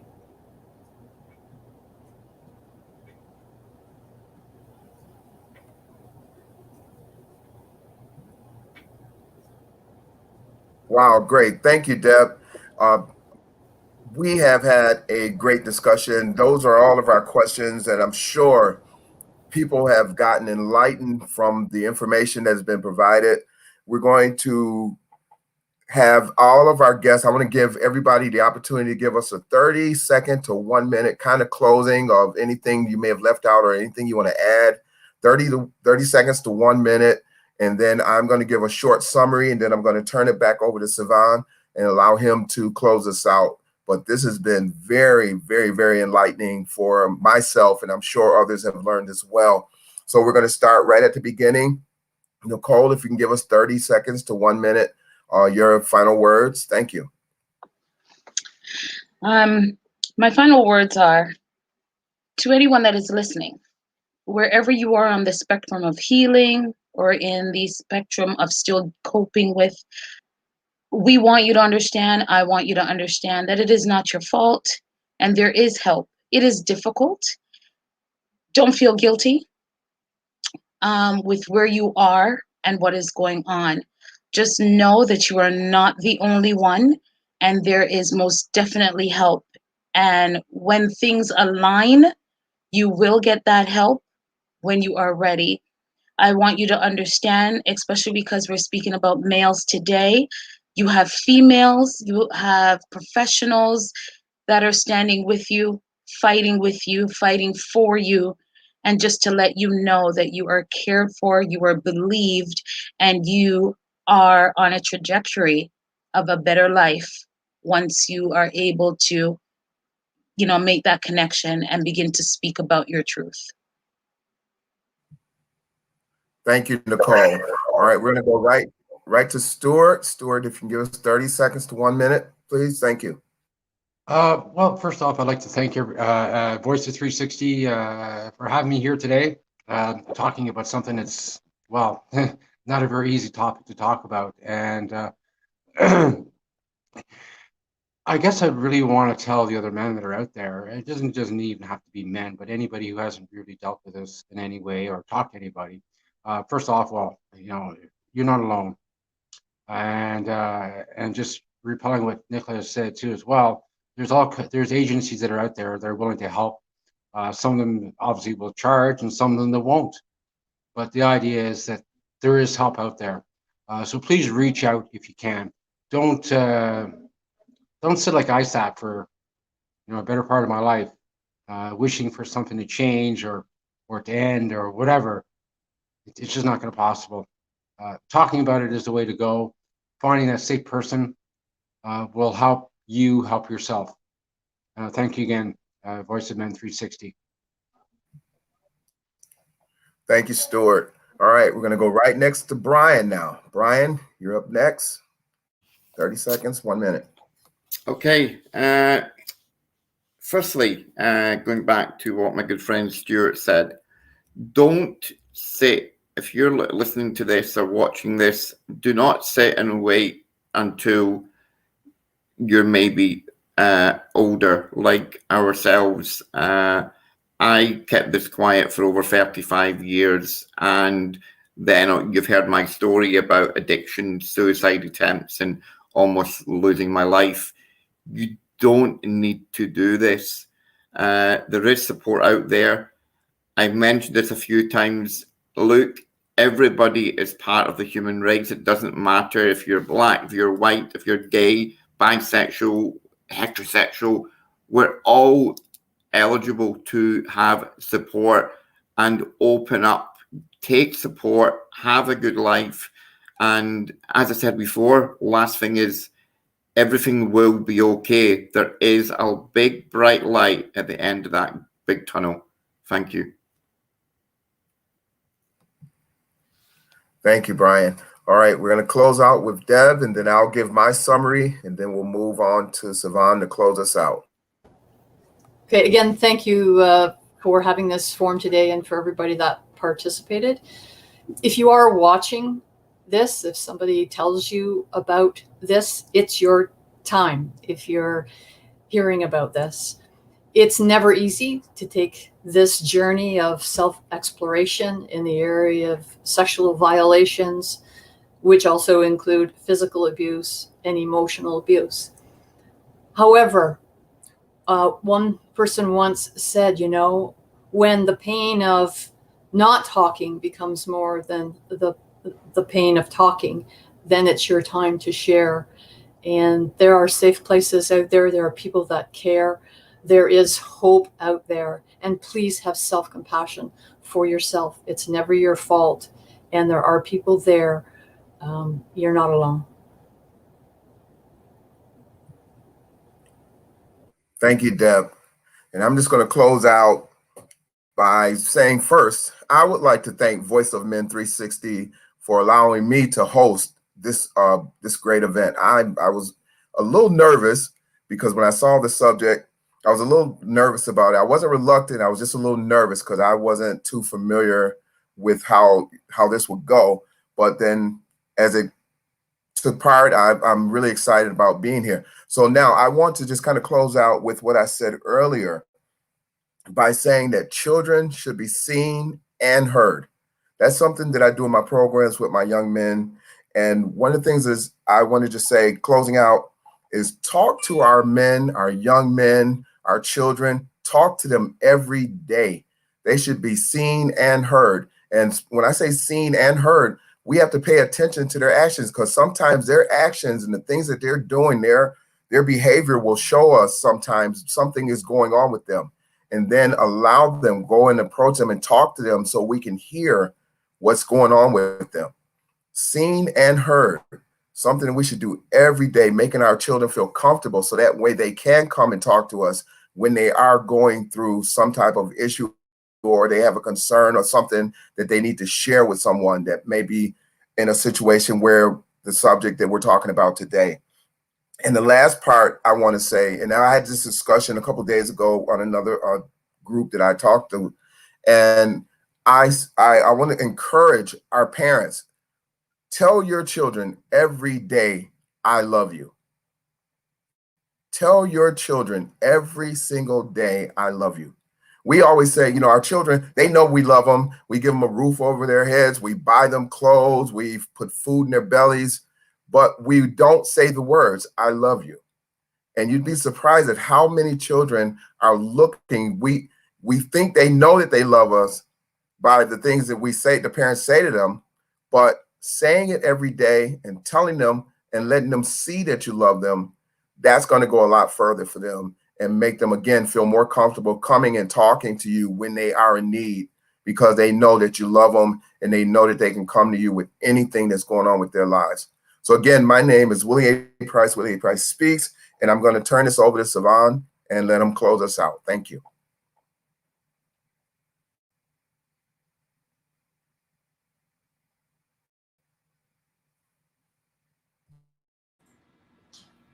Wow.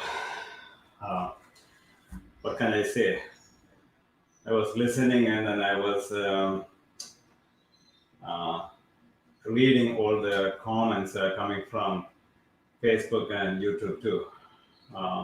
There are many layers, elements that we haven't touched on, but maybe 0.5% or maybe 1% or 2% we just talk about it. But there are so many things we still need to talk about it. But what I want to share, one thing, I think you already heard about it. The old saying says, if the thief can actually learn not to, becoming a good person or by themselves, you cannot really have any kind of process or any kind of methods that we can teach them to come to become a person. If they cannot change themselves by themselves. So that we can have a security camera or anything, we can have it, but the thief themselves, they have to become aware, and then they have to stop stealing things. I'm not sure whether it makes sense or not, but the people who are making the victims or doing things or doing harming, if they don't stop, it's very hard nowadays. It's growing. But what I want to say is that I really want to thank each one of the speakers for today and joining, and also we planned for 1 hour, but it went almost more than 2 hours. So I really want to thank each one of you, especially the topics, and every one of us. We went through a lot of challenges. Uh, maybe it's easier to say, what, everything happening for a reason, but the one you guys keep repeating that living through that life movements over and over again, it's really something else. So I really admire your the dedication and the commitments that you guys are actually taking towards and helping every one of us. It's not only the people who ever became victims or the survivor, but also the people who were part of the system. System means the people. We are part of the society, so it applies to every one of us. And also, I just want to acknowledge and share one thing that the 215 children from indigenous community, the residential school, the recent news. So we don't know what happened in that school systems, not only here in Canada but all around the world, right? In any ethnic group or any ethnic anywhere in the part of the world. So I really want to thank again all the viewers and all the comments and all the, especially my thanks to Willie. Within 2 3 days earlier, I just asked him and he said, "Okay, you know what, I will do it." So thank you, Willie, for hosting this and amazing panels. We will continue this conversation in a different platform, but the Unspoken Tears, this show we started recently. This is our second because June is the Men's Health Month. That's why we want to have a different conversation this time. And also, we do have some announcements I want to share with you guys before I close it. One is our regular show, Open Up, sharing your personal life journey. Live talk show is on every Sunday at 10 a.m. You can come and you can join and share your life journey. And also that's in Tamil, another show, Willie. And it's also on Sundays, 8 a.m. And we do have monthly webinar, first Saturday of every month from 10:30 a.m. to 11:30 a.m. Eastern Time. And also this show, monthly special show, the Unspoken Tears, second Saturday of every month from 10 a.m. to 11 a.m. Eastern Time. The focus is domestic violence against men, bullying, male sexual abuse, and human trafficking. Panel discussion once a month in English and Tamil. We bring people from different parts of the world and share their perspectives, thoughts, life experience on a particular topic. Podcast. All of our shows are available on 6 platforms, including iPhone, Google Play, and so on.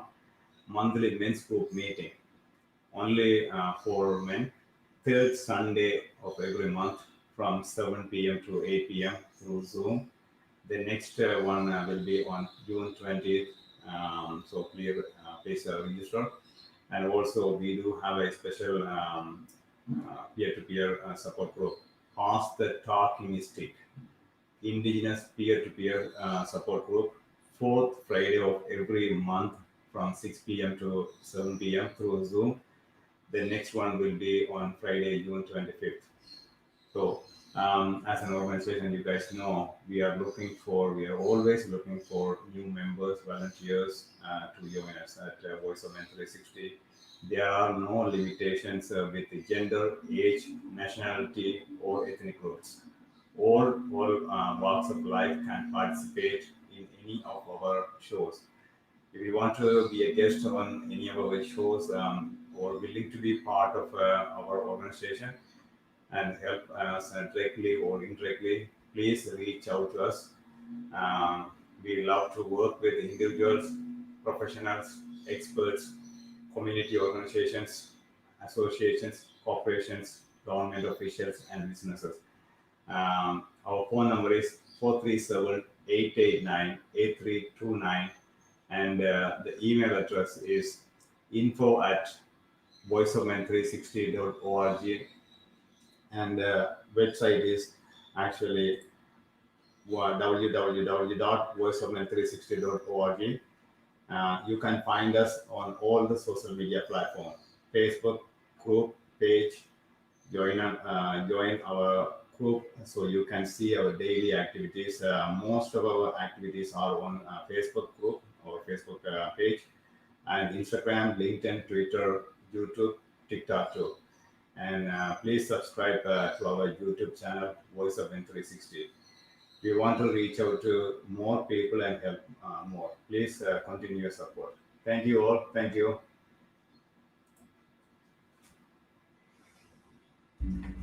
Thank you, everyone. Thank you for having us.